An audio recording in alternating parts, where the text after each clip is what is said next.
जय हिंद दोस्तों, मैं नवीन शर्मा आप सभी का स्वागत करता हूं। आशा करता हूं आप सब एकदम अच्छे हैं, एकदम बेहतरीन हैं। एक बार सारे प्यारे दोस्त बताएंगे आप सब कैसे हैं। उम्मीद करेंगे बहुत अच्छे होंगे, बहुत शानदार होंगे। और दोस्त, आज हम पहुंच चुके हैं आपका इकोनॉमिक्स की दूसरी क्लास पर। कल की क्लास का आपने रिवीजन किया होगा, या कहूँ कि मुझे आप सब लोगों से उम्मीद है कि आपने पिछली कक्षाओं का रिवीजन किया होगा। ठीक है, तो दोस्त, आज ये हमारी लास्ट क्लास भी है वंडर क्लास की। तो एक अच्छा रिवीजन करने का प्रयास हमने किया। आप सब लोगों को कैसा रिवीजन लगा अब तक का आप जरूर बताना, उसका रिव्यू जरूर देना। ठीक है, आज ध्यान से पढ़ते हैं और आगे बढ़ते हैं। 50 तक हम कर चुके थे, अभी 51 से स्टार्ट करते हैं। केंद्रीय रेलवे बजट को सामान्य बजट के साथ में, जो रेलवे बजट आता है उसको जो साथ ही आपका जनरल बजट आता है उसके साथ में कब से किया गया, तो क्या बोलेंगे भैया, उसको 2017 से किया गया। कब से किया गया? 2017-18 से किया गया। ठीक है, आप सब लोगों को पता होना चाहिए कि आपका पहले एक वर्थ कमेटी के अनुसार क्या हो गए थे, अलग हो गए थे। ठीक है, अभी तो क्या होते हैं, दोनों बजट एक साथ आते हैं, एक साथ आते हैं। मैं आपसे पूछूं बजट का आर्टिकल कौन सा है, आपको पता होना चाहिए भैया। बजट को एक आर्टिकल 112 में डिफाइन किया गया है। किसमें? आर्टिकल 112 में डिफाइन किया गया है। लेकिन फाइनेंस बिल कहाँ पर डिफाइन किए गए हैं?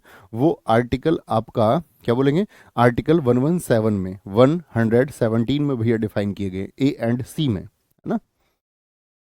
15वें वित्त आयोग का अध्यक्ष कौन है? जो 15वां वित्त आयोग था, बोलेंगे जी। सबसे पहले तो पूछा जाता पहले वित्त आयोग के अध्यक्ष।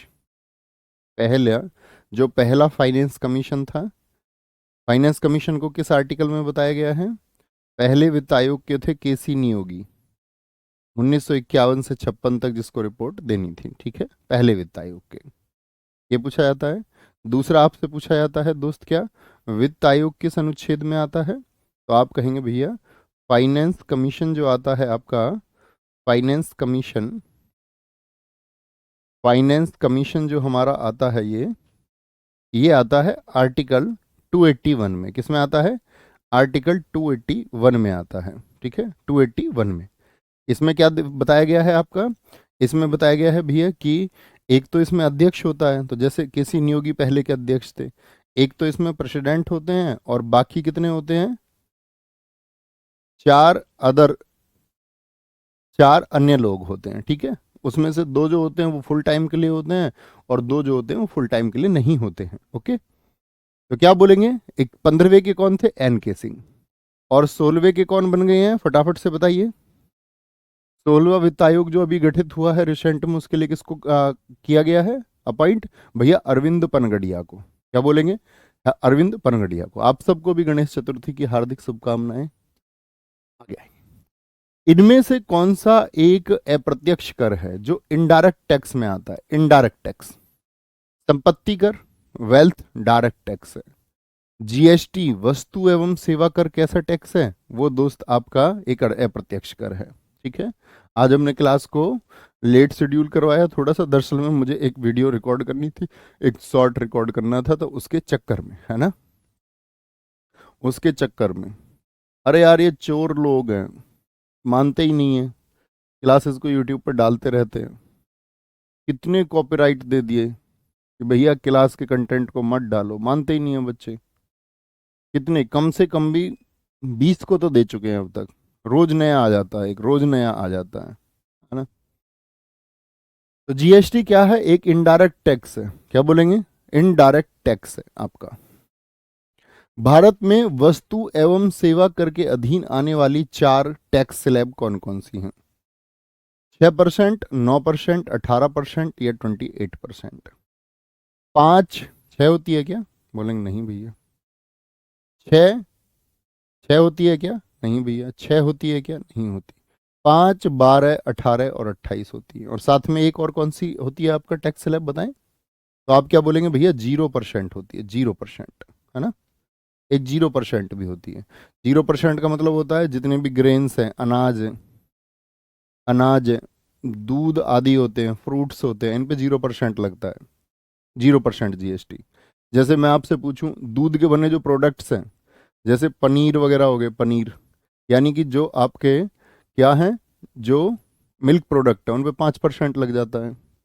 12% किस पे लगता है? जैसे कपड़े हैं, क्लोथ्स हैं आपके, कपड़े आदि पर लग जाता है। 18% इलेक्ट्रॉनिक की चीज़ों पर, जैसे कि मोबाइल फ़ोन हो गया आपका, बाकी इलेक्ट्रॉनिक्स हो गए, ठीक है। 28% ये पेट्रोल आपका, जैसे टबैको हो गया, ठीक है, तंबाकू।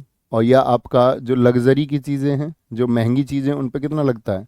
28% लगता है, ठीक है। अच्छा मुझे बताओ आप लोग, और क्या पूछ सकते हैं? हाँ एक बात बताओ, जीएसटी के लिए स्लोगन क्या दिया गया था? क्या एक राष्ट्र एक कर, ठीक है, एक राष्ट्र एक कर, क्या बोलेंगे? वन नेशन वन टैक्स का स्लोगन दिया गया। वन नेशन वन टैक्स, ये किसके लिए कहा गया था? जीएसटी के लिए। और जीएसटी को सबसे पहले आप जानते हैं 1 जुलाई 2017 को जीएसटी आया। मेरा क्वेश्चन आप लोगों से है कि जीएसटी को सबसे पहले किसने लागू किया? तो आप कहेंगे भैया फ्रांस ने सबसे पहले लागू किया। भारतीय राज्यों में असम है।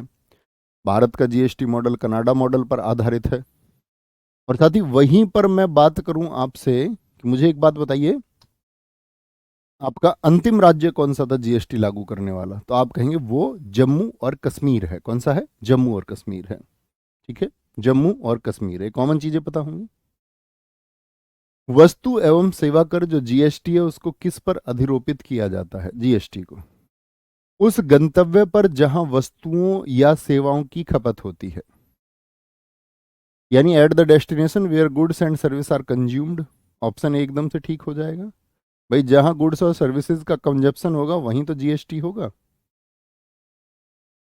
जीएसटी फ्रेमवर्क के संदर्भ में एसजीएसटी का पूर्ण रूप क्या होता है? जीएसटी मेनली कितने टाइप का होता है? 3 टाइप्स का। क्या बोलेंगे भैया? एक होता है सीजीएसटी। सी बोले तो सेंट्रल का, केंद्र का वस्तु एवं सेवा कर, central goods and service tax. एक स्टेट का होता है एसजीएसटी, स्टेट यानी कि ये किसका होता है?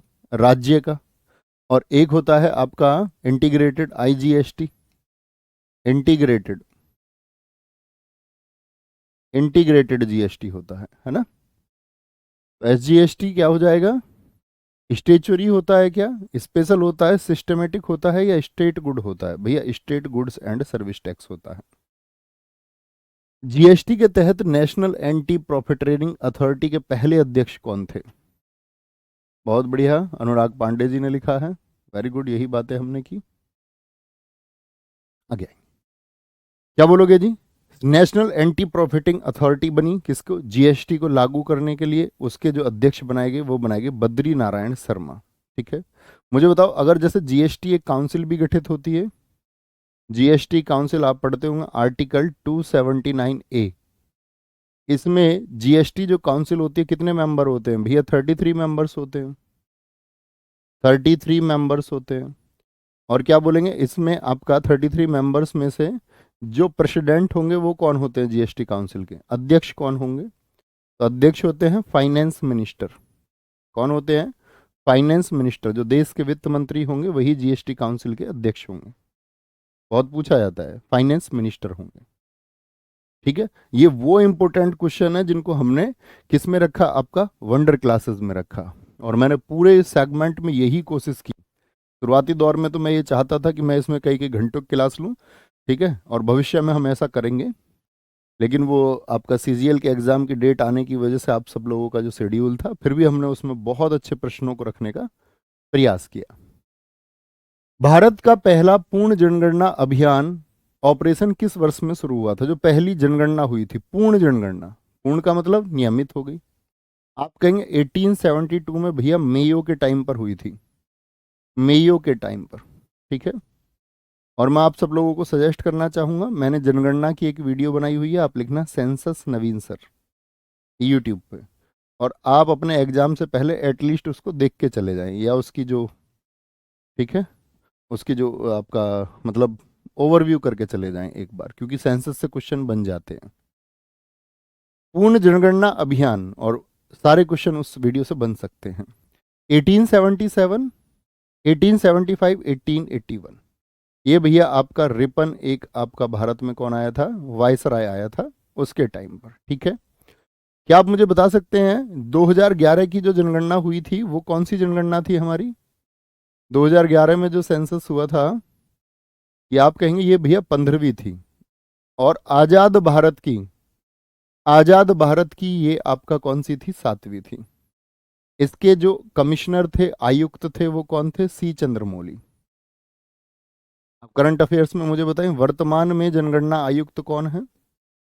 नई वाली के लिए तो वर्तमान में जो आपका जनगणना आयुक्त हैं, उनका नाम है आपका, क्या बोलोगे? वर्तमान में विवेक जोशी, जो 16वीं जनगणना के लिए हैं। का क्या नाम है? विवेक जोशी। ठीक है। और जब पहली हुई थी, पहली जनगणना, उस समय कौन थे आपका? वो भी आपको पता होना चाहिए, प्लाडेन थे अध्यक्ष। कौन थे? आयुक्त जो थे वो प्लाडेन थे पहली के टाइम पे, जब ये जनगणना हुई थी, प्लाडेन। 2011 की जनगणना के आंकड़ों के अनुसार भारत में निम्नलिखित में से किस भाषा के बोलने वालों की संख्या सर्वाधिक है? देखें जी, अगर मैं बोलूं सबसे ज्यादा क्या बोली जाती है भारत में, तो आप कहेंगे भैया सबसे जो ज्यादा जो है, सबसे ज्यादा हिंदी बोली जाती है। लगभग 43% लोग बोलते हैं, लगभग में है। क्या बोलोगे? लगभग में। सबसे कम कौन सी भाषा भारत में बोली जाती है, ये पूछ लूं मैं। सबसे कम कौन सी भारतीय भाषा बोली जाती है, तो आप कहेंगे संस्कृत बोली जाती है, ना के बराबर। ठीक है। उड़िया, मलयालम, कन्नड़, इनमें बांग्ला 8% बोलते हैं। क्या बोलोगे? 8%। 8%। ठीक है। और दूसरी बोली जाने वाली सबसे ज्यादा है। तीसरी पूछ लूं मैं आपसे, थर्ड पर कौन होता है? लगभग 3% के साथ में मराठी बोलते हैं लोग। क्या? मराठी बोलने वाले। ओके। शिशु मृत्यु दर किसी शिशु के रिक्त स्थान जन्मदिन से पहले होने वाली उसकी मृत्यु है। शिशु मृत्यु दर, किसी शिशु के जन्मदिन से पहले होने वाली उसकी मृत्यु है। कौन से? छठे जन्मदिन से पहले, तीसरे जन्मदिन से पहले, पहले जन्मदिन से पहले, या फिर 10वें जन्मदिन से पहले। तो कौन से? अगर वो पहले जन्मदिन से पहले एक्सपायर हो जाए, क्या बोलोगे? पहले जन्मदिन से पहले, तो उसको बोलते हैं शिशु मृत्यु दर। भारत में 2011 की जनगणना के अनुसार निम्नलिखित में से किस राज्य का जो जनसंख्या घनत्व है वो सर्वाधिक था, सबसे ज्यादा है? जनसंख्या घनत्व जानते हैं? पर किलोमीटर स्क्वायर में रहने वाले लोगों की संख्या, प्रति वर्ग किलोमीटर में रहने वाले कितने लोग हैं? ठीक है। उत्तर प्रदेश, पश्चिम बंगाल, बिहार। बिहार का जो जनसंख्या घनत्व, पॉपुलेशन डेंसिटी है, वो सबसे ज्यादा है। 1 वर्ग किलोमीटर में 1106 पर्सन रहते हैं, सबसे ज्यादा है। क्या आप मुझे बता सकते हैं सबसे कम किसका है? सबसे कम हमारा आंसर होगा भैया जी, अरुणाचल प्रदेश का है। सबसे कम किसका है? वो अरुणाचल प्रदेश का है। यहां पर किलोमीटर स्क्वायर में कितने? 17 पर्सन रहते हैं, 17 व्यक्ति प्रति वर्ग किलोमीटर। वर्ग किलोमीटर। यूटी में सबसे ज्यादा किसका है? यूटी में, यूटी बोले तो यूनाइटेड यूनियन टेरिटरी, केंद्र शासित प्रदेश में सबसे ज्यादा किसका होगा भैया? दिल्ली का। आदमी के ऊपर आदमी है, 11,297 पर्सन पर किलोमीटर स्क्वायर। ठीक है। सेकंड पर पूछ ले सबसे ज्यादा में, तो पश्चिम बंगाल आता है सेकंड में, इसका है 1,029 व्यक्ति। और थर्ड पर उत्तर प्रदेश आता है, यूपी का है 829 व्यक्ति प्रति वर्ग किलोमीटर। अच्छा, इंडिया का बताना, भारत का कितना है? पूरे भारतवर्ष का एक औसत कितना निकल के आता है सभी राज्यों का? 382 पर्सन का निकल के आता है, 382 व्यक्ति प्रति वर्ग किलोमीटर। ठीक है। पर किलोमीटर स्क्वायर।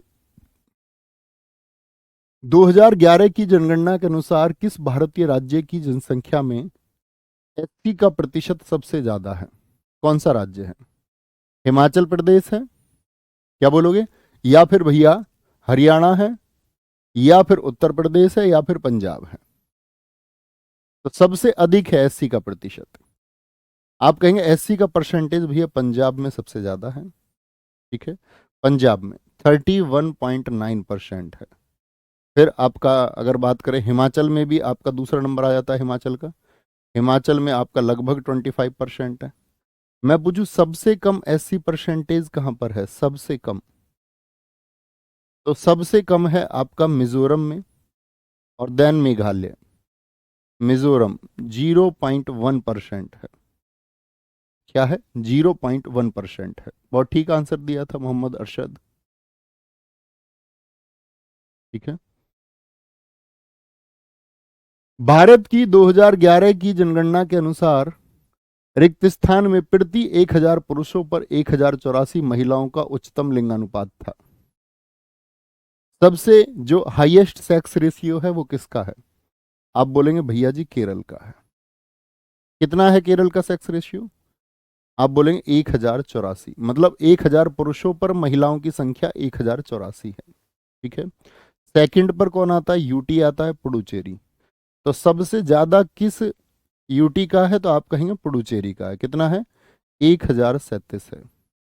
मैं आपसे पूछूं सबसे कम सेक्स रेशियो किसका है, मतलब 1000 पुरुषों पर महिलाओं की संख्या सबसे कम कहां पर है? 879 भैया हरियाणा में है।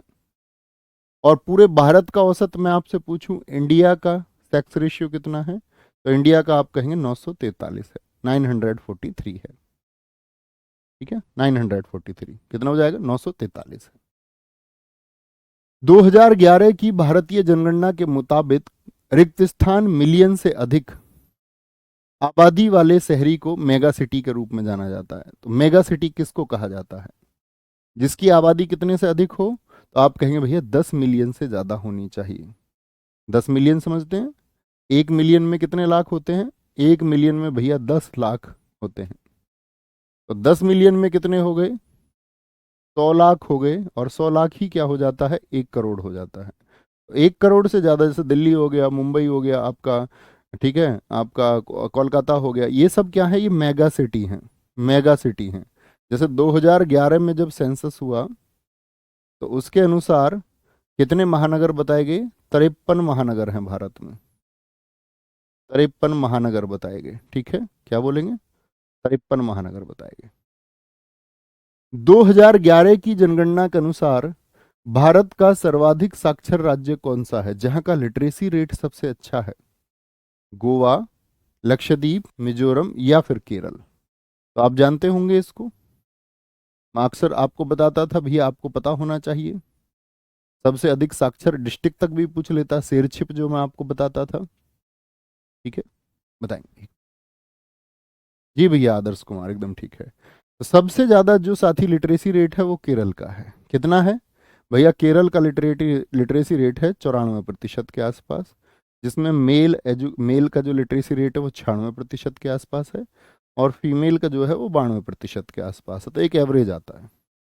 अच्छा, मैं आपसे पूछूं सबसे कम लिटरेसी रेट किसका है? तो सबसे कम भैया बिहार का है। किसका है? सबसे कम बिहार का है। और बिहार का कितना है? 61.80%। और फीमेल में भी सबसे कम किसका है? फीमेल अगर लिटरेसी की बात करें तो फीमेल लिटरेसी में भी कौन आता है? आपका बिहार आता है। और बिहार के बाद आता है राजस्थान। राजस्थान ये दूसरे पर है। बिहार किस पर है? पहले पर है। ठीक है। अच्छा, इंडिया का बताइए मुझे। इंडिया का लिटरेसी रेट कितना है? तो पहले मेल, फिर आपका फीमेल। तो मेल कितना है? 82.14% है लिटरेसी रेट। और अगर हम बात करते हैं किसकी? फीमेल लिटरेसी रेट की। फीमेल लिटरेसी रेट कितना है? तो आप कहेंगे वो है भैया हमारा 65%, लगभग 65.46। क्या बोलते हैं? और अगर मैं बात करूं तो इसका एक एवरेज कितना आएगा? तो इंडिया का जो निकल के आता है वो आता है 74.04%। ये भारतवर्ष का हो गया। ठीक है, पूरे इंडिया का। 2011 की जनगणना के अनुसार भारत में शहरी और ग्रामीण जनसंख्या का अनुपात लगभग कितना था? कितने लोग शहरों में रहते थे और कितने लोग गांवों में रहते थे? तो जो ग्रामीण है यानी कि जो आपका रूरल है, सॉरी, ग्रामीण जो कि आपका क्या है? रूरल है। और शहरी क्या है? जो कि आपका अर्बन है। क्या है? अर्बन है। तो ये कितना होता है आपका? ग्रामीण शहरी तो है 31.16%, और ग्रामीण है आपका 68.86% लोग। ठीक है, ये अनुपात है। तो क्या अनुपात बन जाएगा आपका?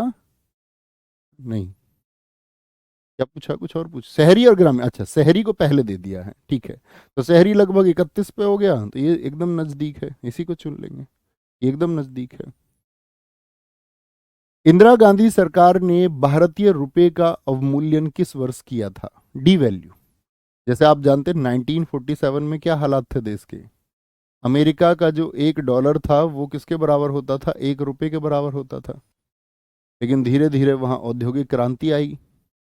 क्या हुआ दोस्त वहां पर क्या हुआ, इस रुपए की जो हमारी कीमत थी वो आगे मजबूत होती गई करेंसी, और हमारा रुपया कमजोर होता गया। रुपया जब कमजोर होता गया तो भारत में कैसे रुपए का आवागमन, फ्लो बढ़ाया जा सके, मनी का फ्लो बढ़ाया जा सके, बाहर से इन्वेस्टमेंट लाए जा सके। भाई अगर कोई ₹1 में आपको 2 टॉफी मिल रही हैं, 2 टॉफी, और मैं बोलूँ इसको डी वैल्यू कर रहा हूँ, मैं डी वैल्यू कर रहा हूँ, ये मैंने कर दिया 50 पैसे पे, मान के चलो। अब तो 50 पे इसकी वैल्यू गिर के, तो 50 पैसे में इस बार 2 टॉफी मिलेंगी आपको डी वैल्यू करने पर। तो आप कहें मतलब कीमत इसकी इसके बराबर कर दी मैंने, तो आप कहेंगे भैया फिर तो इन्वेस्टर आएंगे खरीदने के लिए, क्योंकि चीज़ें उतनी ही मिल रही हैं और कम में मिल रही हैं। तो ये किस लिए होता है साथी, हमेशा निवेश को बढ़ाने के, इन्वेस्टमेंट को बढ़ाने के लिए। तो रुपए का अवमूल्यन किस वर्ष में किया गया था, 1966 में, इंदिरा गांधी के द्वारा। 3 बार रुपए का अवमूल्यन हुआ है, 1949 में हुआ, 1966 में हुआ, और पीवी नरसिम्हा राव की सरकार में जब एलपीजी पॉलिसी आई थी 1991 में हुआ। 1991 का जो हुआ वो 2 टीयर में किया गया था। एक तो किया गया था 1 जुलाई 1991 को, और एक किया गया था 3 जुलाई 1991 को, 3 जुलाई 1991। ठीक है, ये इंपॉर्टेंट है, बहुत पूछे जाते हैं। निम्न में से कौन सा मानव विकास सूचकांक की गणना के लिए प्रयुक्त होने वाला एक मानक नहीं है, human development index, HDI, human development index HDI, जिसको साथी UNDP, united nations development programme, united nations development programme द्वारा पेश किया जाता है। कब से, 1990 से, ठीक है, 1990 से, यूनाइटेड नेशन डेवलपमेंट प्रोग्राम 1990 से। इसमें एक पाकिस्तान के अर्थशास्त्री थे, क्या नाम है जी उनका, महबूब उल हक। उन्होंने इसको, महबूब उल हक ने इसको क्या किया था, आपका कॉन्सेप्ट में लेके आए, और साथ में मदद की थी जो भारत के आपका इकोनॉमिस्ट थे, कौन थे, अमर्त्य सेन थे। ठीक है, तो क्या बोलेंगे, स्कूली शिक्षा के अपेक्षित वर्ग, स्कूली शिक्षा के प्रति व्यक्ति सकल राष्ट्रीय आय, क्या नेशनल इनकम को लिया जाता है, तो आप क्या बोलेंगे, जी भैया। पर कैपिटा कितनी है, पर कैपिटा इनकम, ये भी मनुष्य के विकास को दिखाता है, शिक्षा भी दिखाती है, और उसका जो लाइफ एक्सपेक्टेंसी है, यानी वो कितने वर्ष जिएगा, जीवन की जो प्रत्याशा है। लेकिन वातावरण को कभी भी HDI में नहीं लिया जाता। 3 आंकड़े हैं, एक तो आपका शिक्षा हो गया, एक नेशनल इनकम, नेशनल इनकम से मतलब जो उसकी पर कैपिटा इनकम है, खुद कितना कमाता है व्यक्ति, और उसकी लाइफ कैसी है, जीवन प्रत्याशा कितना जिएगा। ये 3 आंकड़े हैं जो HDI को डिसाइड करते हैं। निम्नलिखित में से कौन सा एगमार्क अहित उत्पाद नहीं है, एगमार्क अरहित, जिस पर साथी आपका एगमार्क एलिजिबल नहीं होगा। एगमार्क होता है आपका साथी एग फॉर एग्रीकल्चर, यानी किस पर, जो आपका एग्रीकल्चर प्रोडक्ट है, एग्रीकल्चर प्रोडक्ट है यानी कृषि उत्पाद है। क्या शहद एक कृषि उत्पाद है, जी भैया। सब्जियां हैं, मसाले हैं, स्वर्ण आभूषण पर नहीं लगेगा। यहां होता है आपका क्या बोलोगे, हॉलमार्क होता है, हॉलमार्क। इसके लिए एग मार्क नहीं होता, हॉलमार्क होता है। क्या होता है, हॉलमार्क होता है, ठीक है। और सोने से याद रखना, सोने पे GST कितना लगता है, सोने पर GST कितना लगता है, तो सोने और चांदी पर कितना GST लगेगा आपका, याद रख लेना, 3% लगता है, कितना, 3%। उसके लिए अलग से GST की वो स्लैब में आता ही नहीं है, उस स्लैब में जो दी गई है। बहुत अच्छा लिखा है आदर्श कुमार जी ने।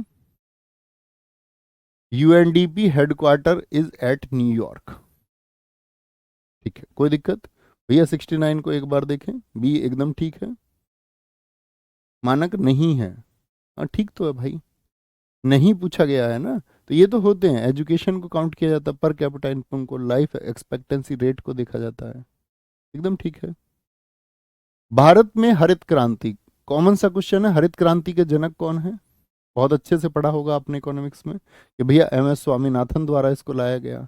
तब भारत के वित्त मंत्री BBR सुब्रमण्यम थे, आपका सॉरी कृषि मंत्री। लाल बहादुर शास्त्री जी का ये सपना था। और पूरी दुनिया में किसको जाना जाता है हरित क्रांति के लिए? ठीक है, किसको जाना जाता है? जिनको 1970 में नोबेल पुरस्कार भी दिया गया था, जो मैक्सिको से संबंध रखते हैं, उनका नाम बताओ। पूरी दुनिया में हरित क्रांति के जनक कौन है? मैक्सिको जननी है पूरी आपका ग्रीन रिवॉल्यूशन की। भारत में MS स्वामीनाथन है। जो हरित क्रांति हुई उसको बोलते हैं, जो बीज आए उत्पादन को बढ़ाने के लिए, तो हाई यील्डिंग वैरायटी पैटर्न आया था। नहीं, वैरायटी पैटर्न नहीं था, हाई यील्डिंग वैरायटी प्रोग्राम आया था। प्रोग्राम, तो क्या बोलेंगे? हाई यील्डिंग वैरायटी प्रोग्राम भैया आया था। कब आई थी ये? 1967 टू 68। जिन साथियों ने आंसर दिया होगा, पूरे अगर हम बात करें ग्लोबली, जो फादर हैं किसके? ग्रीन रेवोल्यूशन के, उनका नाम नॉर्मन बोरलाग है। स्वागत जी ने सबसे पहले आंसर दिया है, वेरी गुड। पीयूष गुप्ता जी ने आंसर दिया है। भारत सरकार ने राष्ट्रीय किसान नीति को मंजूरी कब दी थी? राष्ट्रीय किसान नीति कब आई थी देश में किसानों के लिए? 2007 में।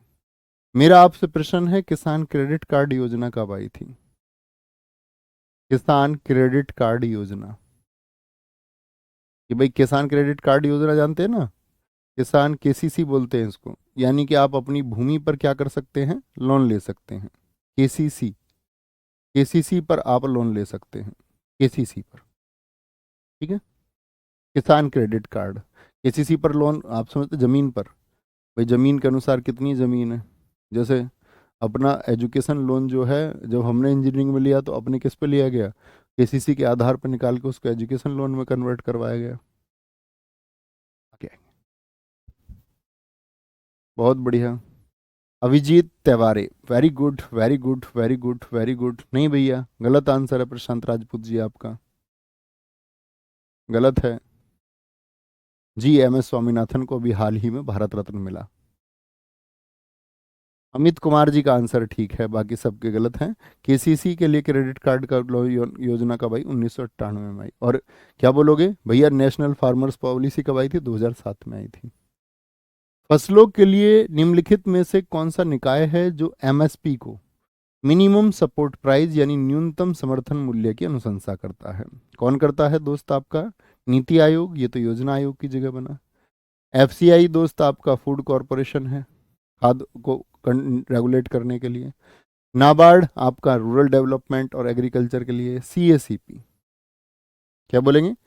CACP है। CACP का फुल फॉर्म कितने लोग बताएंगे? इसको बोलते हैं कृषि लागत और मूल्य आयोग। कृषि लागत और मूल्य आयोग कितनी फसलों के लिए MSP जारी करता है, ये बता सकते हैं?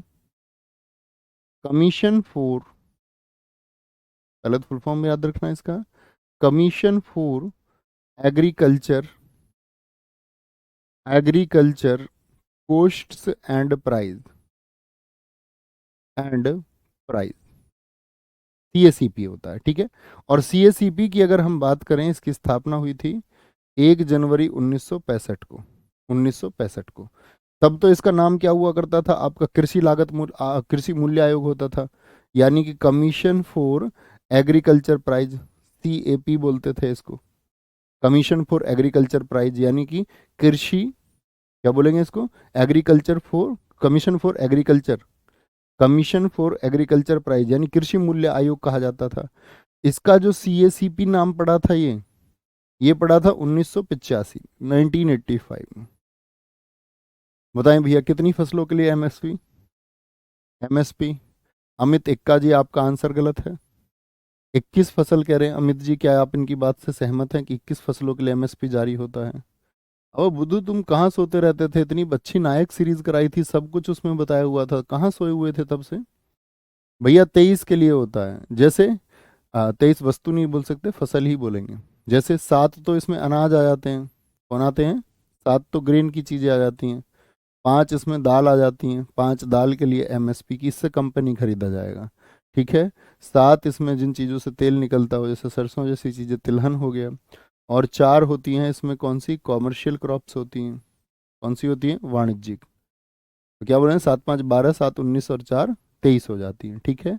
लेकिन गन्ने के लिए क्या जारी होता है, गन्ने के लिए होता है एफआरपी, एफआरपी जारी होता है। एफआरपी बोलते तो fair and रिम्यूनेटिव price, fair and remunerative, fair and remunerative price होता है, यानी उचित एवं लाभकारी मूल्य कहते हैं इसको। गन्ने एमएसपी नहीं होता, उचित और लाभकारी मूल्य इसके लिए होता है, उचित और लाभकारी मूल्य, उचित और लाभकारी मूल्य होता है। बाकी सबने लिखा, वेरी गुड भगीरथ जी, आपका ठीक आंसर था, गन्ने के लिए एफआरपी होता है। राष्ट्रीय पेंशन योजना एनपीएस, नेशनल पेंशन स्कीम जिसको कहते हैं, नेशनल पेंशन स्कीम को कौन चलाता है, पीएफआरडीए। तो क्या बोलेंगे, बिल्कुल ठीक है, पीएफआरडीए। पीएफआरडीए का मतलब होता है आपका पेंशन फंड रेगुलेटरी। क्या होता है, पेंशन, आपके जो फंड होते हैं regulatory, pension fund regulatory, regulatory and development authority, and development, development authority, ये क्या करती है, एनपीएस को लागू करती है।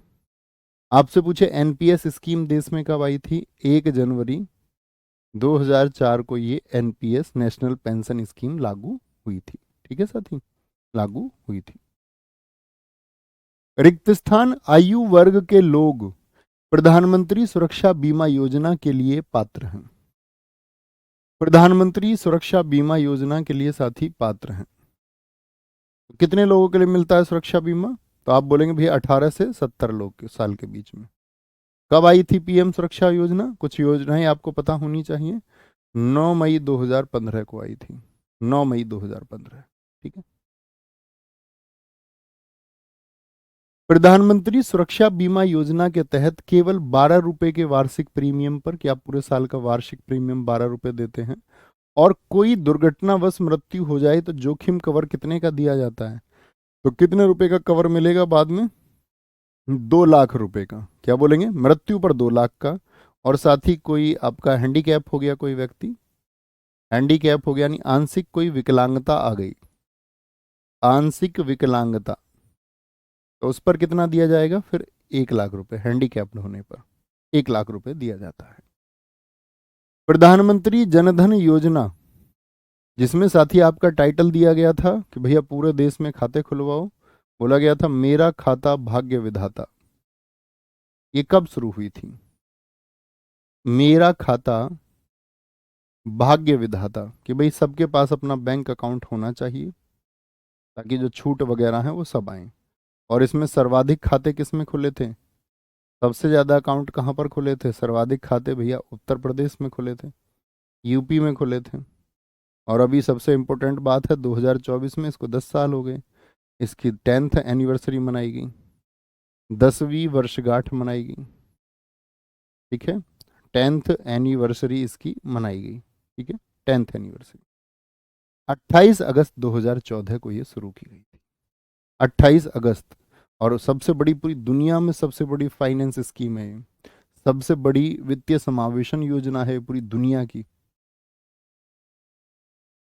इंद्रधनुष 2.0 का संबंध किससे है बताएंगे, पब्लिक सेक्टर के जो बैंक है उनका साथ ही रिकैपिटलाइजेशन, या जो रूरल इंफ्रास्ट्रक्चर है उसका डेवलपमेंट, या फिर आपका निजी क्षेत्र के जो बैंक, प्राइवेट सेक्टर के जो बैंक नहीं भैया, पब्लिक सेक्टर के जो बैंक हैं उनको फिर से पूंजीकृत किया जाए, ठीक है, रिकैपिटलाइज उनको किया जाए, यही इंद्रधनुष 2.0 का लक्ष्य है। प्रधानमंत्री रोजगार योजना पीएमआरवाई कब शुरू की गई थी, क्या बोलेंगे, प्रधानमंत्री रोजगार योजना, तो ये 1993 में शुरू हुई थी, 1993 में, 1993 में इसको शुरू किया गया था, ठीक है, याद रखना है। मनरेगा एक अधिनियम है, मनरेगा बताएंगे जी, जो वयस्क स्वेच्छाकर्मियों को अकुशल शारीरिक कार्य हेतु न्यूनतम कितने दिन की गारंटी मिलती है, 100 डेज वर्क की गारंटी मिलती है, ठीक है, कितने की गारंटी मिलती है, 100 डेज वर्क की गारंटी मिलती है। तो मुझे बताओ इसका पुराना नाम क्या होता था, नरेगा होता था, क्या होता था, इसका पुराना नाम तो भैया नरेगा होता था। और आपसे पूछे नरेगा एक्ट कब आया था, तो आप कहेंगे नरेगा एक्ट आया था भैया 2005 में, नरेगा एक्ट। लेकिन 2 अक्टूबर 2009 को हमने क्या कर दिया था इसको, मनरेगा कर दिया था, मनरेगा, मनरेगा। ठीक है, मनरेगा।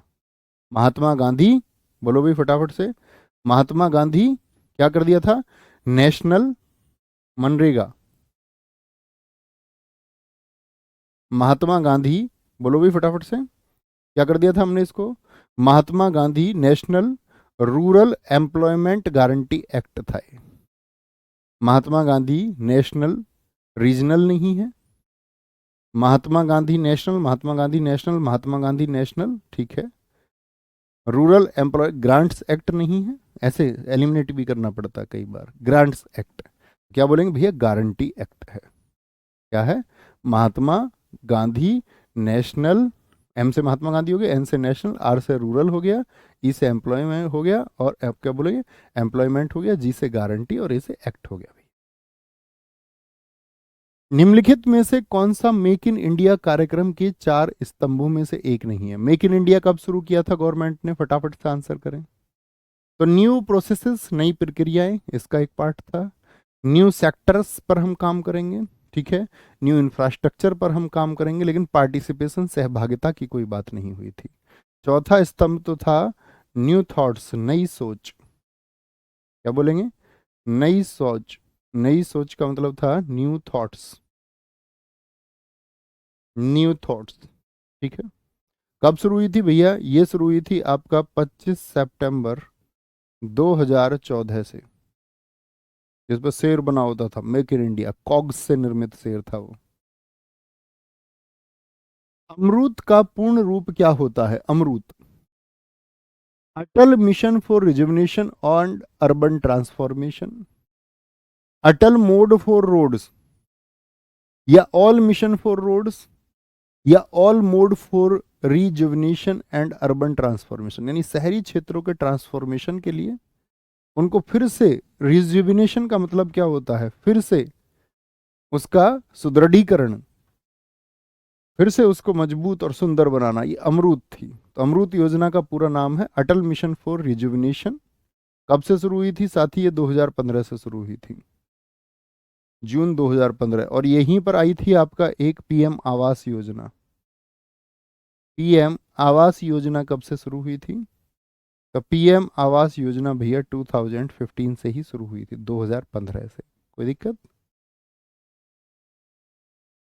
प्रधानमंत्री नरेंद्र मोदी द्वारा नमामि गंगे परियोजना कब शुरू की गई थी,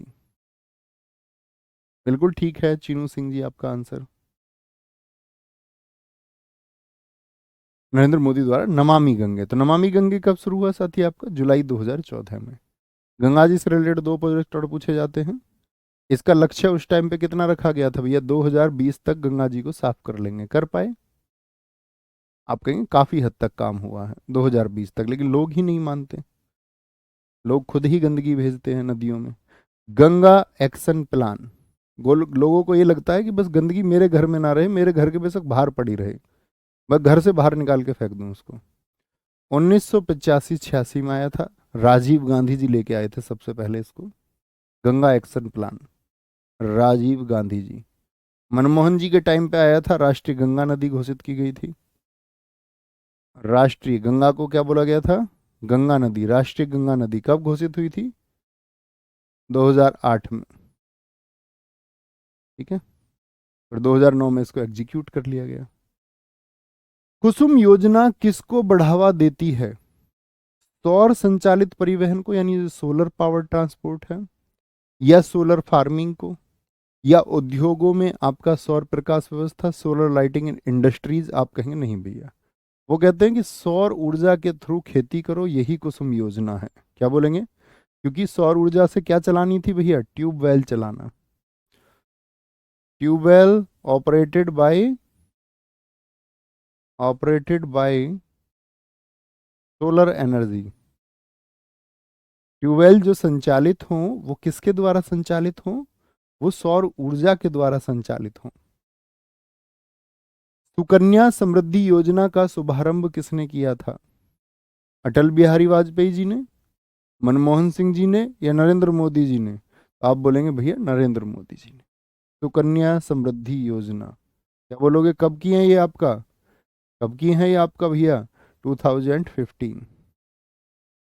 एक वो है बेटी बचाओ बेटी पढ़ाओ, उसको तो सब जानते हैं ना, 22 जनवरी 2015। बेटी, ये बताओ मुझे तुम, बेटी बचाओ बेटी पढ़ाओ का नाम बदल के क्या कर दिया गया? बताओगे भी फटाफट से। स्वच्छ भारत मिशन कब शुरू किया गया था?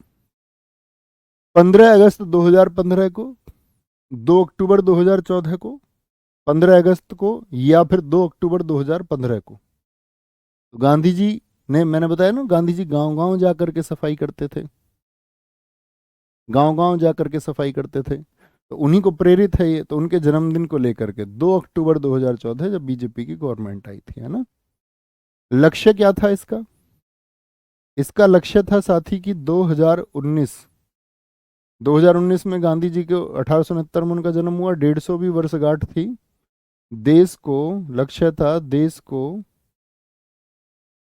ओडीएफ, ओपन डिफेकेशन फ्री क्या करना था, घोषित करना था, ओडीएफ घोषित, कि भैया अब खुले में जो है हम शौच आदि गंदगी आदि नहीं करते हैं। तो ये स्वच्छ भारत मिशन था। प्रधानमंत्री उज्ज्वला योजना, मुझे बताइए उज्ज्वला योजना का संबंध किससे है? तो आप कहेंगे भैया किससे है? फ्री गैस कनेक्शन से है, मुफ्त गैस कनेक्शन, मुफ्त गैस कनेक्शन से इसका संबंध है, मुफ्त गैस कनेक्शन। और ये शुभारंभ कब हुआ था? 1 मई 2016 को हुआ था, 1 मई 2016 को। कहाँ से हुआ था? बलिया यूपी से इसको शुभारंभ किया गया था, बलिया यूपी से। इसका वर्जन 2.0 भी आया। जी भैया। उज्ज्वला 2.0 कब शुरू किया गया था? उज्ज्वला 2.0 ये शुरू हुआ आपका 10 अगस्त 2021 से। कहाँ से शुरू हुआ था ये? महोबा यूपी से, महोबा यूपी से शुरू हुआ आपका 2.0। ठीक है, 2.0। पहल योजना का संबंध किससे है? पहल का क्या मतलब है? क्या ये महिला शिक्षा को लेकर के है पहल? नहीं भैया। एलपीजी पर जो सब्सिडी मिलती है, लिक्विफाइड पेट्रोलियम गैस पर जो सब्सिडी मिलती है, उसका जो डायरेक्ट ट्रांसफर होता है खाते में, जो सीधा ट्रांसफर होता है, एलपीजी सब्सिडी क्या बोलेंगे इसका? 15 नवंबर 2014 इसको पुनर्स्थापित किया गया था। ऐसा नहीं था कि पहले नहीं थी, कांग्रेस के टाइम पे भी इसकी शुरुआत हुई थी, फिर बीजेपी ने इसको सुधार किया। चालू तो ये हो गई थी 1 जून 2013 को, कांग्रेस के टाइम पे पहल। ठीक है, और फिर देश के कितने 54 डिस्ट्रिक्ट्स में इसको शुरू किया गया था। वर्ल्ड इकोनॉमिक फोरम, विश्व आर्थिक मंच का मुख्यालय किस शहर में स्थित है? Washington DC, Washington district of Columbia, संयुक्त राज्य अमेरिका, पेरिस फ्रांस में, या जेनेवा स्विट्जरलैंड? आप कहेंगे जेनेवा स्विट्जरलैंड। ठीक है। वॉशिंगटन में किसका है? वर्ल्ड बैंक का है, world bank, world bank. Paris France में किसका है साथी? यूनेस्को का है, यूनेस्को का है। ठीक है, यूनेस्को का। नेक्स्ट है, अंतरराष्ट्रीय पुनर्निर्माण एवं विकास बैंक को सामान्यतः इनमें से किसके रूप में जाना जाता है?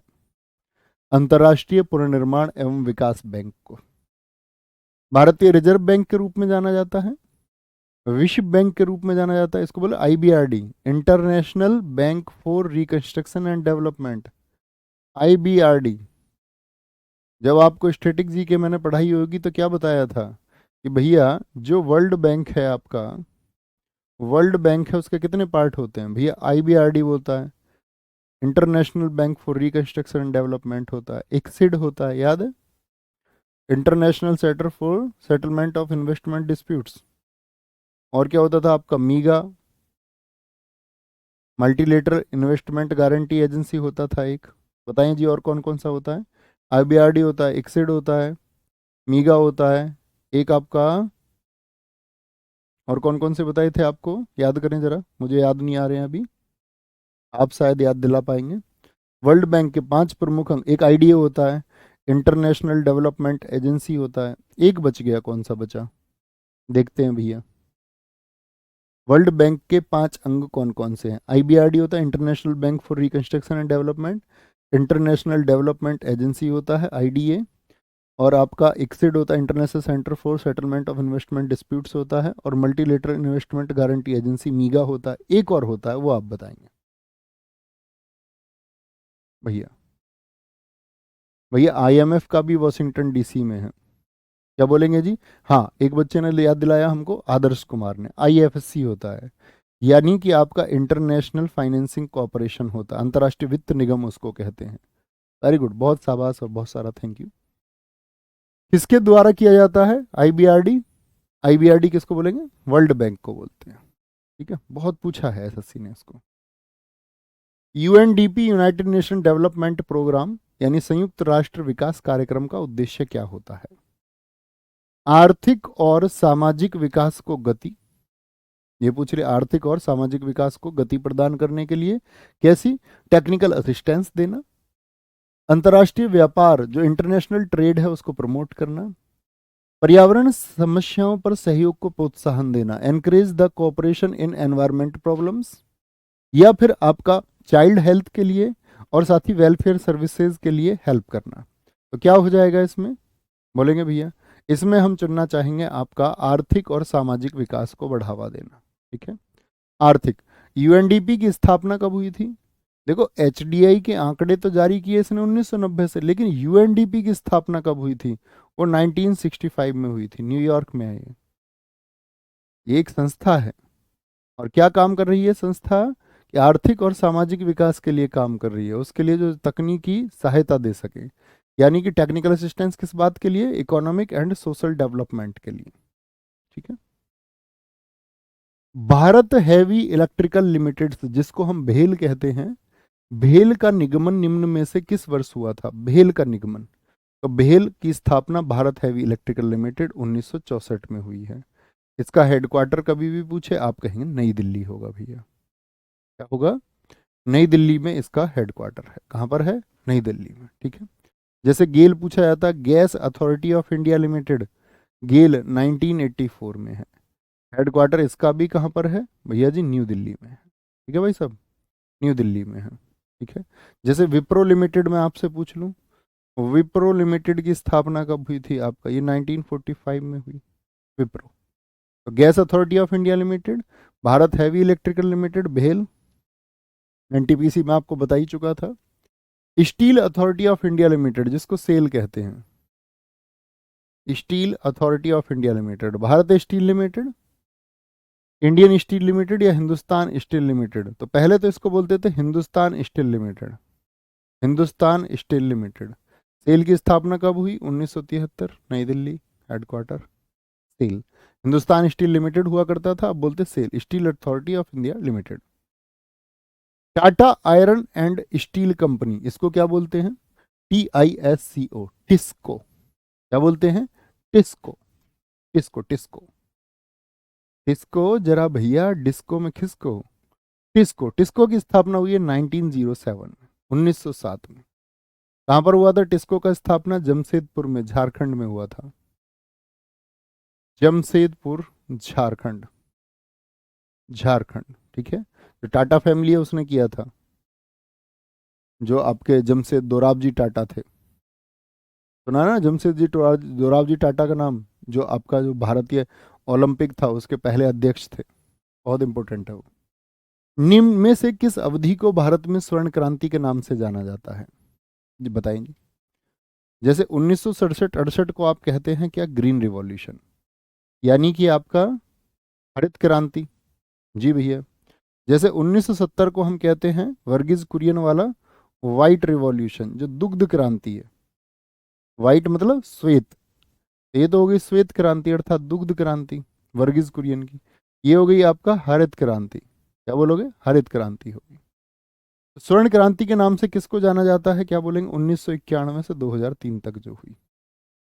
इसका जो जनक है वो निरपक है, कौन है जनक? है इसके निरपक तुतेज, निरपख तुतेज, किसके लिए होती है ये? क्या बोलोगे? स्वर्ण क्रांति। भैया स्वर्ण क्रांति यानी कि गोल्डन रिवॉल्यूशन जो है, फल, शहद, बागवानी, बागवानी यानी हार्टिकल्चर जो है, इसको बढ़ावा देने के लिए है। श्वेत क्रांति जिस प्रकार दुग्ध उत्पादन से संबंधित है, उसी प्रकार पीली क्रांति का संबंध किससे है? जो येलो रिवॉल्यूशन है, क्या वो आलू से है? आलू से तो भैया गोल है। शहद अभी बता चुका। पीली क्रांति मतलब तेल वाली चीजें, तेल पीला होता है, ठीक है। नीली क्रांति बताना, ब्लू रिवॉल्यूशन का संबंध किससे है? भैया फिशिंग से है, मत्स्य पालन से। किससे? मत्स्य पालन से। मुझे बताओ पिंक रिवॉल्यूशन, गुलाबी क्रांति का संबंध किससे है? तो गुलाबी क्रांति का भैया प्याज और झींगा मछली से है। प्याज और झींगा मछली से है, झींगा। जैसे अंडा लिखा हुआ, अंडे से कौन सी है? रजत क्रांति है, सिल्वर रिवॉल्यूशन है। रजत क्रांति, अंडा और या मुर्गी भी बोल दे आपसे, अंडा या मुर्गी। मुझे बताओ ब्लैक रिवॉल्यूशन किस बात के लिए? कृष्ण क्रांति, काली क्रांति जिसको बोलते हैं, वो पेट्रोलियम के लिए। पेट्रोलियम के लिए। किसके लिए? काली क्रांति भैया पेट्रोलियम के लिए है, पेट्रोलियम के लिए है। आर्थिक शब्दावली में एनएसडीएल का पूर्ण रूप क्या होता है? फुल फॉर्म आपको पता होनी चाहिए। एनपीए जैसी नॉन परफॉर्मिंग एसेट्स होते हैं, डब्ल्यूपीआई होलसेल प्राइस इंडेक्स होता है आपका, ठीक है। ये सब आप सब लोगों को जो इकोनॉमी की फुल फॉर्म है वो पता होनी चाहिए, बड़ी पूछी जाती है, उनको ध्यान से देखा करो हमेशा पढ़ते टाइम। इकोनॉमिक टर्मिनोलॉजी एनएसडीएल, इसका मतलब होता है national securities depository limited.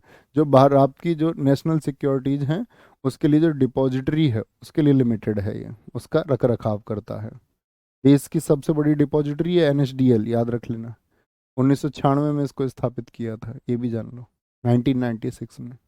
National securities depository limited, जो भी हमारा साथी आपका राष्ट्रीय सुरक्षा की चीजें हैं उनके लिए डिपॉजिटरी है। निम्नलिखित में से नीति आयोग के उपाध्यक्ष कौन है? बताओ भैया। नीति का पूरा नाम बताना एक बार। नेशनल इंस्टीट्यूट फॉर, और किसकी जगह लाए थे हम नीति आयोग को? National institute for transforming India. किसकी जगह आया था नीति आयोग? आप कहेंगे भैया नीति आयोग को, योजना आयोग को डिसेबल करके, मैंने बताया था आपको जो 12वीं पंचवर्षीय योजना थी जो 2012 से 2017 चलनी थी, क्या वो अपना कार्यकाल पूरा कर पाई थी? आप कहेंगे नहीं भैया, 2015 में ही उसको डिसेबल कर दिया गया।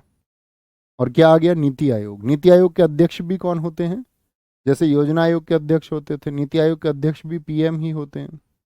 आप पूछ रहे नीति आयोग के कौन उपाध्यक्ष हैं, ये आपसे क्वेश्चन है। अजीत त्यागी, अरविंद परगड़िया, या आपका राजीव कुमार, या फिर नरेंद्र मोदी होंगे। तो कौन होंगे आपको बोलेंगे भैया? नरेंद्र मोदी तो इसके अध्यक्ष हो गए, ठीक है। और अरविंद पनगड़िया जो थे आपका साथी, इसमें क्या बोलोगे?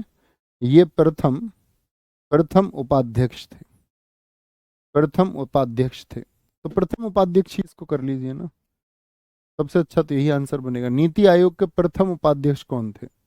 तब आंसर अच्छा बन जाए। नीति आयोग के प्रथम उपाध्यक्ष कौन थे? अरविंद पनगड़िया हो जाएंगे। क्वेश्चन को मैंने चेंज किया है, जरा ध्यान से देखना। भारतीय वाणिज्य एवं उद्योग महासंघ, इसको बोलते हैं, क्या बोलते हैं इसको? क्या बोलेंगे? FICCI, फिक्की की बात कर रहा है। और फिक्की का फुल फॉर्म याद रख लेना, फेडरेशन से। Federation of Indian chambers of commerce and industry formed. कब स्थापित हुआ है फिक्की? आप बोलेंगे 1927 में फिक्की की स्थापना हुई। हेडक्वार्टर कहाँ पर है इसका? फिक्की का भी नई दिल्ली में। फिक्की का हेडक्वार्टर नई दिल्ली में है, ठीक है, याद रख लेना है इसको। और महात्मा गांधी जी की सलाह पर हुई थी, ये भी पूछ ले। फिक्की की स्थापना किसकी सलाह पर हुई थी? गांधी जी की सलाह पर, on the advice of Gandhi ji, Gandhi ji की सलाह पर। और कौन लोग थे आपका गांधी जी के प्रिय? घनश्याम दास बिड़ला। घनश्याम दास बिड़ला जो उस समय के बड़े उद्योगपति थे, कहते हैं ना टाटा बिड़ला, तो ये भैया आज़ादी के पहले के अमीर लोग हैं। पुरुषोत्तम ठक्कर, क्या बोलोगे? पुरुषोत्तम ठक्कर, पुरुषोत्तम ठक्कर, 1927। एसोचेम का पूर्ण रूप क्या होता है? ASSOCHAM, established by 1920, established in 1920। तो जितना भी भारत का जो कॉमर्स इंडस्ट्री है उसका सबसे चीफ जो ऑर्गेनाइजेशन है वो यही होता है। एसोसिएटेड, एसोसिएटेड क्या बोलेगा, कॉमर्स होता है। एसोसिएटेड क्या बोलेंगे, इसको बोलते हैं एसओ, एसओ सी, CHAM, एसोसिएटेड चैम्बर्स। किस बात के लिए? Associated chambers in India, associated chambers of commerce and industry. बहुत बढ़िया, ये सही होगा। और आज के अंतिम क्वेश्चन की ओर चलते हैं, इसका आंसर आप देंगे। NRHM का पूरा नाम क्या होगा? सर आज लास्ट क्लास है क्या? जी प्रशांत राजपूत, जी भाई साहब। भैया नीति आयोग के वर्तमान में उपाध्यक्ष जो हैं वो सुमन बेरी हैं। जी हाँ, इसीलिए मैंने उसको चेंज किया कि पहला प्रथम उपाध्यक्ष कौन है, इसीलिए चेंज किया। NRHM क्या होता है? तो क्या बोलेंगे भैया, NHRM को कांग्रेस सरकार द्वारा 12 अप्रैल 2005 को शुरू किया गया था। तो ये क्या होता है? नेशनल रूरल हेल्थ मिशन, जो ग्रामीण स्वास्थ्य है उसको बढ़ाना है, राष्ट्रीय ग्रामीण स्वास्थ्य मिशन होता है NRHM।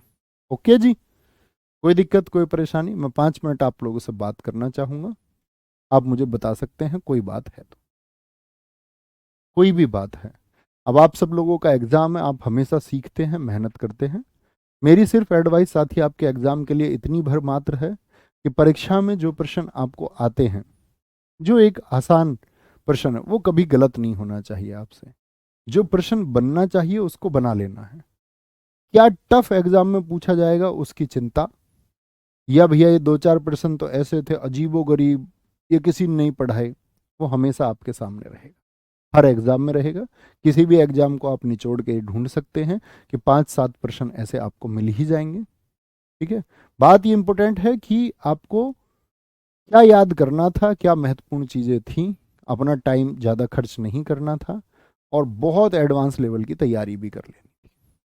ठीक है सर, कब से होंगी क्लास, फिर कब से लोगे? भैया क्लास ख़त्म हो गई है, CGL का एग्ज़ाम है 9 तारीख से। MTS वाले तुम बच्चों को तो ये फ्री में, एक ऐसे समझो बोनस दे दिया गया, फ्री में। ठीक है, फ्री में एक बोनस मिला। सर बहुत अच्छा सफ़र रहा फैजान अंसारी जी, वंडर क्लासेस का बहुत सारा देखो इसी क्लासेस को हम यूट्यूब पे कराते तो लाखों बच्चे आते। एप्लीकेशन पे कराने का मकसद ये था कि भाई आपकी एप्लीकेशन पे चीज़ों को एक बार रिवाइज करा दिया जाए कि महत्वपूर्ण चीज़ें कैसी हैं। सर इतनी चीज़ें याद करने की ट्रिक क्या है आपकी? ट्रिक कोई नहीं है, वो चीज़ें शायद साथी कई कई बार बोली गई हैं। मेरे हिसाब से तो मैंने तो चीज़ों को 50-50 बार प्रैक्टिस सेशन में अक्सर बोलता रहता हूँ। सर मैं नायक सीरीज और वंडर सीरीज पूरी कर चुका हूँ, बहुत अच्छा स्कोर आएगा, फ़ायदा लिखना है ना। जब रिजल्ट बने तब भूलना नहीं, तब याद करना उस नायक सीरीज को, उस वंडर क्लास को। Okay, thank you Anurag ji. तो ख्याल रखिए अपना बहुत सारा, हमेशा एक अच्छे स्टूडेंट की तरह। और एक अंतिम मैसेज मेरा ये भी है साथी, आप अपने घर रहते हैं, ठीक है, तो बी एथिकल। एथिकल का मतलब है नैतिकता के साथ रहना है। नैतिकता के साथ रहने का मतलब है कि जब आप कोई एक्शन करें तो उसके बारे में पहले सोच विचार लें कि वो सही है या नहीं है। दुनिया के लिए नहीं करना है आपको कि भाई दुनिया क्या कहेगी, आपको खुद के लिए करना है कि मुझे कैसा फील होगा।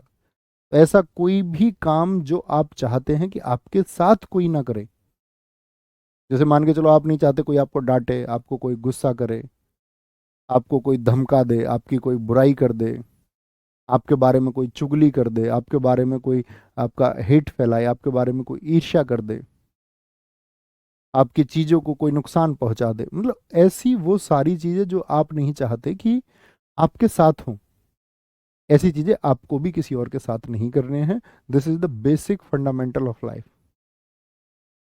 इससे साधारण कुछ नहीं है, ये चुनाव आप कर सकते हैं। अच्छा ये चीज़ मेरे साथ कोई करे, अच्छा ये चीज़ मैं किसी और के साथ करूं, इतना भर चुनाव कर लो।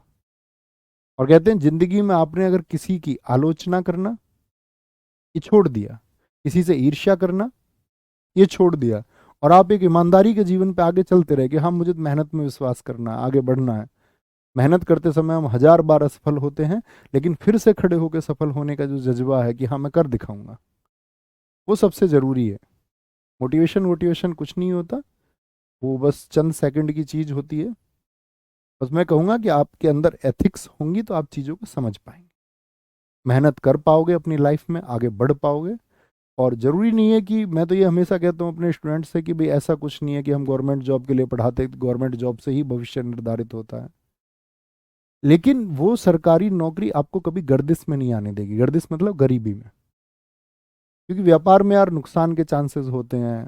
फिर गवर्नमेंट जॉब की जो प्रिपरेशन कर रहे होते हैं वो बहुत धनाढ्य घरों से बच्चे नहीं होते कि भाई बिजनेस में कोई लॉस हो गया तो कैसे भरपाई होगी। सरकारी नौकरी एक स्तर देती है, एक स्टेबिलिटी देती है लाइफ में।